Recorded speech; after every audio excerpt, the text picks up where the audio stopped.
Hello बच्चों, Shri coaching classes में आपका स्वागत है। तो चलिए आज हम चैप्टर को आगे बढ़ाते हुए चलते हैं नए टॉपिक की तरफ। आज हम पढ़ेंगे बच्चों मूल। आज ये बहुत ही इम्पोर्टेंट टॉपिक है बच्चों। एग्जाम ऑफ यूसी इससे न्यूमेरिकल्स भी आते हैं और प्रश्न भी बनते हैं।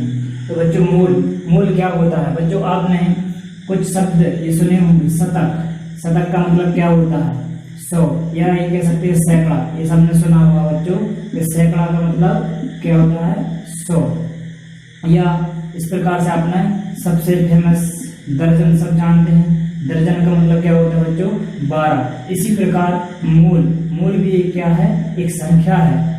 और उस संख्या का जो मान है वो बच्चों होता है 6.023 गुणा 10⁻23।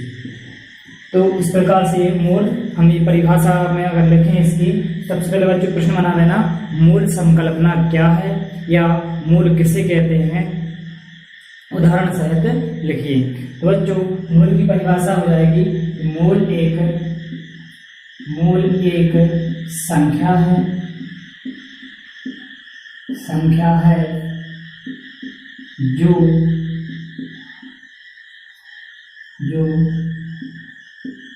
सूक्ष्म कणों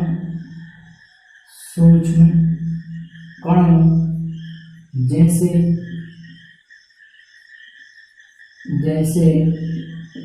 अणु, परमाणु या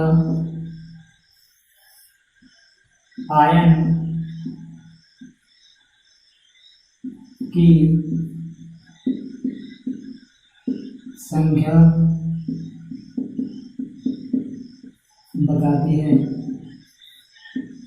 इसका मान 6.023 गुणा 10⁻23 होता है।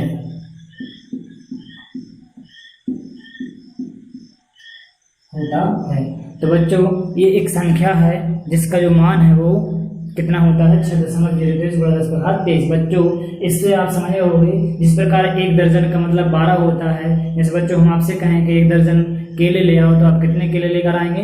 12 केले लेकर आएंगे। हमने कहा एक दर्जन पेन लेकर आओ, तो आप कितने पेन लेके आएंगे? 12 पेन लेके आएंगे। अगर हमने आपसे कहा बच्चों कि एक दर्जन सोडियम ले आओ, सोडियम एक तत्व होता है, या एक दर्जन नमक ले आओ, तो बच्चों आप नमक का एक दर्जन कैसे लाएंगे? तो नमक जो है उसमें बहुत सूक्ष्म पार्टिकल होते हैं बच्चों। अब इतने सूक्ष्म पार्टिकलों को दर्शाने के लिए कोई इकाई चाहिए, तो वो इकाई जो है वो दी उन्होंने मूल। और मूल जो है वो बहुत ही छोटी इकाई, इतनी सूक्ष्म इकाई है कि इसमें जो है असंख्य मतलब ये है कि 6.023 जो है, इसके बगल में अगर हम 23 जीरो लगा दें तो जो संख्या बनेगी वो बच्चों हो जाती है मूल। इतनी सूक्ष्म है कि मतलब इतनी सूक्ष्म पार्टिकल को नापने की इकाई है जो हमको आराम से हम इसको आंखों से देख भी नहीं सकते। माइक्रोस्कोप से हम देख सकते हैं उनको। तो ये इलेक्ट्रॉन है, प्रोटॉन है, न्यूट्रॉन है, जो परमाणु से भी छोटे होते हैं। ऐसे कणों को देखने के लिए जो है मूल का उपयोग किया जाता है। बच्चों इस संख्या को एवोगैड्रो ने दिया था, इसलिए इसे एवोगैड्रो संख्या भी कहते हैं। तो बच्चों हम यहाँ पे इसमें लिख सकते हैं, इसका मान कितना होता है? इसे एवोगैड्रो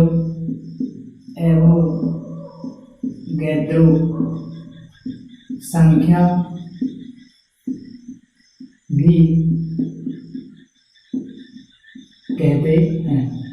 बच्चों मूल कॉन्सेप्ट को समझाने के लिए एवोगैड्रो ने मदद की थी और उन्होंने संख्या को बनाया था, और इस प्रकार से एक मूल संख्या बनी। तो बच्चों जैसे हमें मान लो हमें केमिस्ट्री पढ़ना, तो केमिस्ट्री के एग्जांपल देंगे। जैसे मान लो अगर ये उदाहरण है, सभी उदाहरण, एक मोल हाइड्रोजन बराबर कितना होगा? हम मूल लगाया बच्चों, तो मूल में कितनी संख्या होती है? 6.023 गुणा 10⁻23। और क्या होना चाहिए? हाइड्रोजन। यहाँ पे लग देंगे हाइड्रोजन। बच्चों अगर हमने कहा एक मोल इलेक्ट्रॉन दे या एक मोल इलेक्ट्रॉन लेकर आओ, तो एक मोल इलेक्ट्रॉन मतलब कितने लेकर आना है? 6.023 गुणा 10⁻23 इलेक्ट्रॉन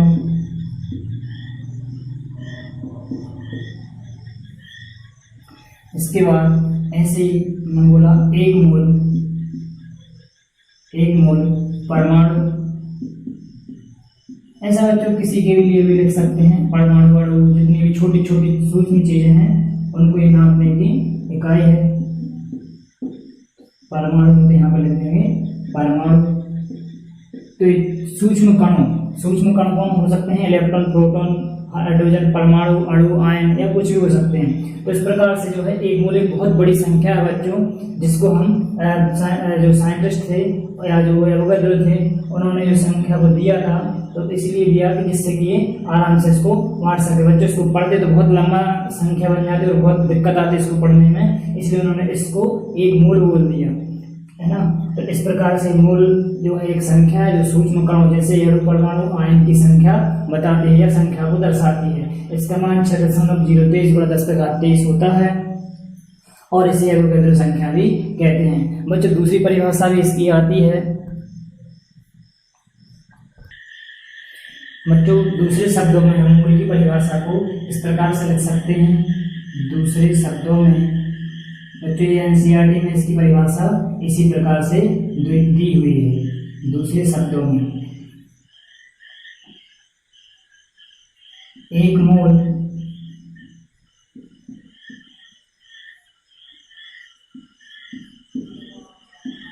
वह संख्या होती है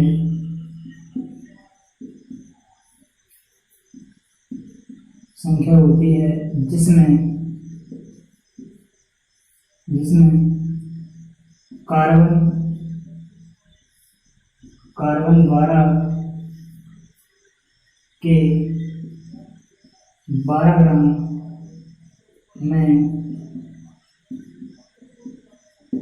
जितने कण होते हैं, मतलब ये कह सकते हैं एक कार्बन 12 जो कि हमने पहले ही बता चुके बच्चों। कार्बन 12 का मतलब यहाँ पर है कार्बन का जो 12 समस्थानिक है, 3 समस्थानिक होते हैं बच्चों कार्बन के, कार्बन 12, कार्बन 13, कार्बन 14। तो ये जो कार्बन 12 जो लिखा है वो समस्थानिक की वजह से लिखा, जिससे आपको पता रहे। जो कार्बन 12 इसलिए बोल लेते हैं बच्चों सबसे ज्यादा मात्रा में पाया जाता है। तो कार्बन 12 का जो समस्थानिक है उसका जितना जो भार होता है 12 ग्राम, उसके बराबर उसमें जितने कण होते हैं उतने कण को ही हम क्या कहते हैं? एक मोल कहते हैं। तो हम ये कह सकते हैं बच्चों कार्बन का जो एक कार्बन का जो अणु रहता है एक ग्राम कार्बन, उसमें आपके एक मोल कण होंगे। एक मोल का मतलब 6.023 × 10⁻23 कण होंगे। तो एक मोल वह संख्या होती है जिसमें कार्बन 12 के 12 ग्राम में जितने कण होते हैं उसे हम क्या कहते हैं? मोल कहते हैं। बच्चों यहाँ पे मोल को ज्ञात करने के लिए, मोल निकालने के लिए कुछ सूत्र यहाँ पर हम बता रहे हैं आपको, वो बहुत अच्छे से याद कर लेना बच्चों, क्योंकि इन तीनों सूत्रों से आप कोई से भी प्रकार का मूल संबंधित प्रश्न को कर सकते हैं। तो बच्चों इसको आप नोट डाउन कर लेना, स्क्रीनशॉट ले लेना और फिर इसको लिख लेना बच्चों। तो अब हम आते हैं उन सूत्रों पर। तो हेडिंग बना लेंगे मूल ज्ञात करने के सूत्र, और 3 सूत्र हम यहाँ पर बच्चों आपको लिखवा रहे हैं। उनको आपको बहुत अच्छे से कर लेना है और उसकी परिभाषा और उदाहरण भी कर लेना। तो बच्चों मूल को ज्ञात करने के सूत्र, मूल ज्ञात करने के लिए, मूल ज्ञात करने के लिए सूत्र। तो मूल ज्ञात करने के लिए सूत्र बच्चों ये 3 बता रहे हैं आपको। और मूल बराबर, मूल को बच्चों n से भी दर्शा सकते हैं। मूल बराबर 1 हो जाता है पदार्थ का द्रव्यमान, पदार्थ का द्रव्यमान बटे में पदार्थ का आणविक द्रव्यमान, पदार्थ का आणविक द्रव्यमान। बच्चों इसको हम इस प्रकार से भी लिख सकते हैं, पदार्थ का द्रव्यमान हम दर्शा सकते हैं W से, और पदार्थ के आणविक द्रव्यमान दर्शा सकते हैं M से, और जो मूल है उसको N से। तो इस प्रकार से एक सूत्र बन जाता है। और बच्चों दूसरा सूत्र जो है मूल का बन जाता है पदार्थ के कणों की संख्या। यहाँ पर बच्चों कणों शब्द हमने कॉमन शब्द लिखा है यहाँ पर कणों, यहाँ पर हो सकता है अणु, पदार्थ के अणु, परमाणु, आयन या कुछ भी ले सकते हैं। पदार्थ के कणों की संख्या, अगर प्रश्न में संख्या दी है तो आपको ये वाला सूत्र लगाना है और नीचे जाएगा एवोगैड्रो संख्या। तो बच्चों एवोगैड्रो संख्या हमने अभी समझी। एवोगैड्रो संख्या क्या होती है, मोल संख्या भी बताई थी, उसी को हम एवोगैड्रो संख्या भी कहते हैं। एवोगैड्रो संख्या से भाग लगा देंगे पदार्थ के कणों की संख्या में तो मूल निकल आते हैं बच्चों। यदि आपको मान लीजिए मूल दे दी और पदार्थ के कणों की संख्या दे दी तो एवोगैड्रो संख्या आप निकाल सकते हैं। या फिर यहाँ पर बच्चों एवोगैड्रो संख्या दे दी और मूल दे दी तो पदार्थ के कणों की संख्या आप निकाल सकते हैं। इसके बाद बच्चों तीसरा सूत्र जो है वो मूल को निकालने के लिए वो गैसों से संबंधित है। तो मूल बराबर हो जाएगा HTP पर गैस का आयतन, गैस का आयतन किसमें बच्चों, लीटर में, और नीचे जाएगा इसका बच्चों 22.4 लीटर।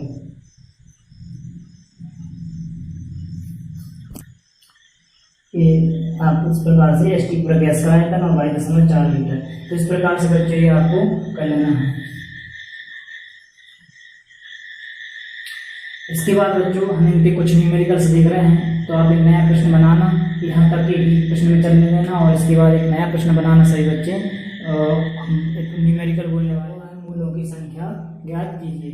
अब किसकी ज्ञात करना बच्चों, 9 ग्राम एल्यूमिनियम में मूलों की संख्या कितनी है। तो 9 ग्राम एल्यूमिनियम हमारे पास, उसमें मूल हमको निकालना है। तो बच्चों जब द्रव्यमान दिया हो और उसका पदार्थ, तो पदार्थ अपना हो गया एल्यूमिनियम और द्रव्यमान उसका दिया है 9, तो हम यहाँ पे वही सूत्र लगाएंगे। सबसे पहले तो लिख देंगे दिया है, हमारा वही तरीका, इससे सबसे आसान रहता है।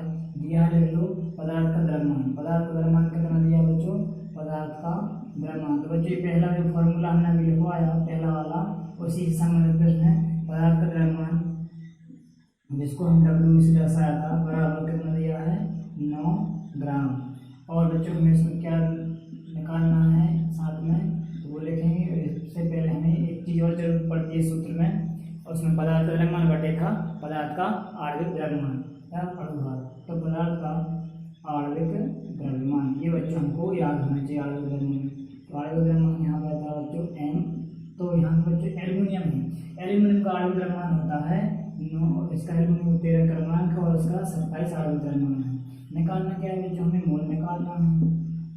मोल मतलब n का मान निकालना है, क्वेश्चन मार्क, बस सूत्र लगा देंगे। n बराबर क्या होता है बच्चों, W/m। तो ये हमारा मूल का सूत्र है। इस प्रकार से हम यहाँ पे सूत्र में मान रख देंगे। तो n बराबर W का मान है 9 और m का मान हो जाएगा 27।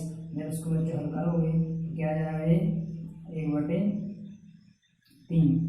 तो 1/3 यहाँ पर मोल आपका आंसर हो जाएगा, 1/3 मोल। इस प्रकार से आपका उत्तर होगा। तो इस प्रकार से आपको मोल निकाल लेना है। ये आपको सूत्र अच्छे से याद होना चाहिए बच्चों। यहाँ संकेतों का उपयोग किया है, आप चाहें तो हिंदी में पूरा लिख सकते हैं। बोले का द्रव्यमान पदार्थ का द्रव्यमान पदार्थ का आणविक द्रव्यमान। इसी प्रकार बच्चों एक प्रश्न और है जिसको हम आपको दे रहे हैं, करके आपको बताना है, या हम ही करवा देते हैं और होमवर्क में आपको दे देंगे करने। तो बच्चों दूसरा है आपको देना है, इसमें दिया है 0.8। दूसरा सवाल जो है वो दिया है 0.8 ग्राम आयरन। 0.8 ग्राम आयरन में आपको निकालना है मोल। तो सबसे पहले वही हेड डाल के और लिखेंगे पेज नंबर दिया है, और सबसे पहले वही पदार्थ का द्रव्यमान हमें W बराबर कितना दिया है 0.8 ग्राम। m कितना दिया है बच्चों आणविक द्रव्यमान, m दिया नहीं रहता बच्चों, निकालना चाहिए। आयरन का संकेत होता है Fe और इसका जो भार होता है क्रमांक होता है 26 और इसका जो भार है वो होता है 56। तो इस प्रकार से यहाँ पर हमें देंगे 56 और यहाँ पर मूल अपन को निकालना है। तो n और क्वेश्चन मार्क n हम संकेतों को उपयोग कर रहे हैं बच्चों। यहाँ पर मूल का सूत्र होता है W/m। बच्चों इस सूत्र में मान रखेंगे जैसे, तो आपका डब्ल्यू का मान है 0.8 और नीचे आ जाएगा 56। अब जब इसको हल करेंगे बच्चों तो दशमलव हटा देंगे तो नीचे 0 बढ़ जाएगा और n बराबर आपका जब यहाँ पे क्या बचेगा बच्चों 8/560। इसको जब काटेंगे तो 8 7 56 और 8 एकम 8 तो बचा गया बच्चों 1/70। तो इस प्रकार से आपके मूल यहाँ पे निकल रहा है। n बराबर हो गया बच्चों 1/70। ये आपका उत्तर हो गया। इसको चाहो तो आप और भी भाग लगा सकते हैं बच्चों, दशमलव में आंसर आ जाएगा। तो इस प्रकार से n बराबर हो गया 1/70। तो बच्चों इस प्रकार से आपको मूल निकालना पड़ेगा। ये हुआ बच्चों डायरेक्ट मूल पहला वाला सूत्र। अब कुछ देख लेते हैं बच्चों जो दूसरा वाला सूत्र है वो कैसे निकालेंगे, दूसरे सूत्र का उपयोग कहाँ पर करेंगे। तो बच्चों इसको भी हम आपको 1-2 न्यूमेरिकल करवा रहे हैं बच्चों, देखना ध्यान से।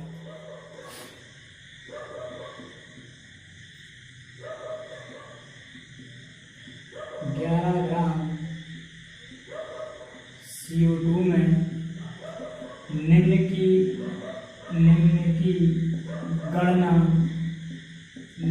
गणना कीजिए। बच्चों प्रश्न में और दिया है नीचे कि निम्न की गणना कीजिए। तो बच्चों यहाँ पर 11 ग्राम CO2 में हमें निम्न की गणना करना है। तो सबसे पहले किसकी गणना करना है, CO2 के मोलों की संख्या। तो हमें CO2 के 11 ग्राम में मोलों की संख्या निकालना है और इसके बाद CO2 के अणुओं की संख्या निकालना है। तो बच्चों सबसे पहले हमें अगर अणुओं की संख्या भी निकालना है तो हमें पहले मूल में बदलना पड़ेगा। तो बच्चों सबसे पहले मूलों की संख्या ज्ञात करने के लिए हमने आपको पहले जो सूत्र बताया था तो पदार्थ का द्रव्यमान बटे पदार्थ का आणविक द्रव्यमान। तो बच्चों यहाँ पर पदार्थ कौन है CO2, यहाँ पर लिखेंगे हम CO2 का द्रव्यमान। CO2 का द्रव्यमान बराबर कितना दिया है 11 ग्राम और CO2 का आणविक द्रव्यमान बच्चों CO2 का आणविक द्रव्यमान बराबर आपका CO2 का आणविक द्रव्यमान होता है 44। सभी बच्चों कैसे निकाला, तो कार्बन डाइऑक्साइड का सूत्र ये है, एक कार्बन का भार होता है 12 और एक ऑक्सीजन का भार होता है 16, तो 2 का कितना हो जाएगा बच्चों 32। तो टोटल कितना आ जाएगा 44। इस प्रकार से मिल गया 44। निकालना क्या है बच्चों, इसमें हमें मोल निकालना है। तो मोल बराबर क्वेश्चन मार्क और यहाँ हम लिख देंगे मोल बराबर हो जाएगा m/W/m। इस प्रकार से इस सूत्र से हम मान रख देंगे तो ये आपका हो जाएगा मोल बराबर, या यहाँ पे बच्चों ये भी लिख देंगे CO2 के मोल, क्योंकि हमें CO2 के मोल की संख्या ज्ञात करना है बच्चों। तो CO2 के मोल बराबर हो जाएगा आपका द्रव्यमान, CO2 का द्रव्यमान बराबर 11 और आणविक द्रव्यमान बराबर 44। तो इसका हल करेंगे तो क्या जाएगा 1/4 और इस प्रकार से इसके CO2 के मोल आ गए बच्चों। अगर हम इसको और हल करेंगे बच्चों तो कितना आएगा आंसर, और इसका आंसर आपका आना चाहिए बच्चों, आप सभी हल करके देखना इसको। अगर हम इसको और हल करेंगे तो इसका आंसर आ जाएगा 0.4, दशमलव लगाएंगे 10 हो जाएंगे, 4 दूनी 8 हो जाएगा है ना, और इसके बाद 4 पंजे 20 तो 0.25। तो CO2 के मोल कितने आए बच्चों, CO2 के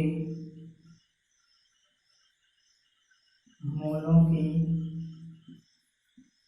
संख्या बराबर 0.25। ये इसका मोलों की संख्या एक आंसर आ गया। अब बच्चों अगर हमें दूसरा सूत्र आप देखोगे तो उसमें हमें मूल निकल आए हैं और मूल निकल आए हैं तो ऊपर लिखा है पदार्थ के कणों की संख्या। तो कणों में यहाँ पर अणु है, आपके परमाणु भी हो सकता है, कुछ भी हो सकता है। तो यहाँ पर हमारे लिए प्रश्न दिया है अणुओं की संख्या। बच्चे में क्या था बच्चों, एवोगैड्रो संख्या। तो अब इसके बाद हम यहाँ पर वही सूत्र लगा देंगे। तो बच्चों इसको उतार लेना आप लोग। इसके बाद हम यहाँ पर अब हेडिंग डालेंगे दूसरी CO2 के अणुओं की संख्या। तो बच्चों यहाँ पर हम यहाँ से करेंगे हल CO2 के अणुओं की संख्या। तो अब CO2 के अणुओं की संख्या को हमें निकालना है, इसका आपको अणुओं की संख्या निकालना है और हमें इसमें पता क्या करना चाहिए बच्चों, तो दिए हैं मोल बराबर कितना दिया है बच्चों 0.25 हमने अभी निकाला 0.25 और इसके बाद हमें इसमें क्या पता करना चाहिए बच्चों, और एवोगैड्रो संख्या आपको पता ही है बच्चों फिक्स होती है एवोगैड्रो संख्या। क्योंकि हमें इसकी भी जरूरत पड़ेगी। एवोगैड्रो संख्या होती है 6.023 गुणा 10⁻23। बच्चों पेज यहाँ इस प्रकार से याद रखना, कहीं कहीं पर न्यूमेरिकल्स में यहाँ पे 22 भी रख देते हैं तो वो भी चल जाएगा। अब हमें निकालना क्या है, CO2 के अणुओं की संख्या। CO2 के अणुओं की संख्या बराबर क्वेश्चन मार्क। तो बच्चों यहाँ पर हम इसका सूत्र लगाएंगे और इस प्रकार से कर देंगे। तो सूत्र होता है अणुओं की संख्या का डायरेक्ट लगाए बच्चों हम अणु संख्या बराबर, अणु संख्या में निकालना है तो अणु संख्या बराबर होता है मोल गुणा में एवोगैड्रो संख्या। एवोगैड्रो संख्या बच्चों ये कहाँ से आया, हमने इसमें शॉर्ट में कर दिया है। शॉर्ट में ये मोल बराबर अपने दूसरा सूत्र रखा था, मोल बराबर, अगर इसको मोल को बराबर में रखें तो एवोगैड्रो संख्या कहाँ जाएगा, इसके नीचे।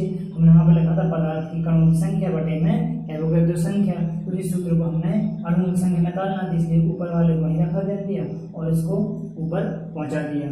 तो बच्चों यहाँ पर अणु संख्या बराबर मूल अपने हैं 0.25 और गुणा में एवोगैड्रो संख्या होती है 6.023 गुणा 10⁻23। तो बच्चों इसको हल करना, इसका कितना आंसर आता है आप निकाल के देखिए बच्चों। तो इसका आंसर आना चाहिए आपका, सभी हल करेंगे इसको और आंसर लेकर आएंगे। इसका आंसर आपका आएगा 1.505 गुणा 10⁻23। इसका जब गुणा करोगे इसमें तो इसका आंसर आ जाएगा 1.505 गुणा 10⁻23। तो ये इसके अणुओं की संख्या निकल आई। तो इस प्रकार से आपको ये दोनों सूत्र, तीनों सूत्र अच्छे से याद रखना है और तीनों सूत्रों से ही आप जो है सभी प्रकार के मूल्यों से संबंधित प्रश्न कर पाएंगे। ये बच्चों प्रश्न IMP प्रश्न है, ये पेपर में आ चुका है, इसलिए अच्छे से आपको इसको कर लेना। और जो समझ में नहीं आया हो बच्चों तो आप इसको हमें बता सकते हैं, हम इसको और अच्छे से आपको और समझा देंगे। तो आज के लेक्चर बच्चों हम यहीं पर समाप्त करते हैं, मिलते हैं नए वीडियो में, तब तक के लिए धन्यवाद।